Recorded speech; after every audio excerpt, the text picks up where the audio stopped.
पंढरपूर पासून अवघ्या 15 मिनिटांच्या अंतरावर पंढरपूर करकंब रस्त्यावर धोत्रेज ग्रँड प्रायव्हेट लिमिटेड घेऊन आले आहेत पंचतारांकित सुविधांनी युक्त हॉटेल ग्रँड। तसेच पुण्या मुंबईच्या धर्तीवर सर्व सुविधांनी युक्त hotel Shreyas restaurant, veg non veg permit room बार, प्रशिक्षित कोक व होस्टिंग सेवा हॉटेल ग्रँड मध्ये उपलब्ध आहेत। 50 एसी रूम्स, 3500 स्क्वेअर फूट फुटाचा सुसज्ज बकवेट हॉल, भव्य एसी सूट्स, टेरेस गार्डन, भव्य लॉन आणि चेंजिंग रूम सहित स्विमिंग टँक, प्रशस्त पार्किंगची सुविधा। पंढरपूर नजीक असलेल्या हॉटेल ग्रँड या सुसज्ज आणि पंचतारांकित सुविधांनी युक्त hotel grand, hotel Shreyas restaurant, veg non veg permit room बार, पंढरपूर करकंब रोड। संपर्क 02186 24 22 45।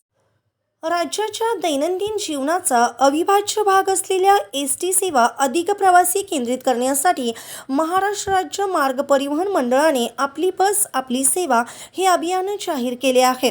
1 मे पासून राज्यभर राबवण्यात येणाऱ्या या उपक्रमाची माहिती परिवहन मंत्री आणि एसटी महामंडळाचे अध्यक्ष प्रताप सरनाईक यांनी दिली। मंत्री सरनाईक यांनी दिलेल्या माहितीनुसार बस ताफ्यात वाढ होऊनही प्रवासी संख्या आणि महसूल अपेक्षेप्रमाणे वाढत नाही। या पार्श्वभूमीवर प्रवाशांचा विश्वास पुन्हा मिळवणे आणि सेवेची गुणवत्ता वाढवणे हे या अभियानाचे मुख्य उद्दिष्ट आहे। या उपक्रमांतर्गत चालक आणि वाहक यांच्या भूमिकेत बदल करण्यात येणार असून त्यांच्याकडून अधिक जबाबदार आणि प्रवासी अनुकूल वर्तनाची अपेक्षा ठेवण्यात आली आहे। बसची नियमित स्वच्छता, वेळेचे काटेकोर पालन, गणवेशातील नीटनेटकेपणा आणि शिस्त यावर विशेष भर असेल। प्रत्येक प्रवासाच्या सुरुवातीला चालकाने स्वतःची ओळख करून देत मार्ग, थांबे आणि अपेक्षित वेळ याची माहिती प्रवाशांना देणे अनिवार्य करण्यात आले आहे।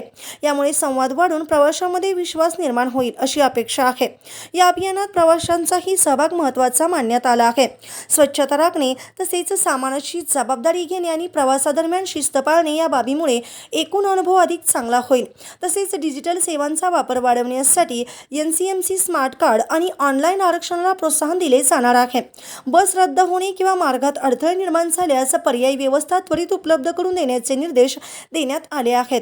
बस स्थानके स्वच्छ, सुरक्षित आणि व्यवस्थित ठेवण्यावरही भर देण्यात येणार आहे। यामुळे अधिकाधिक नागरिक एसटी सेवेचा वापर करतील अशी आशा व्यक्त केली जात आहे।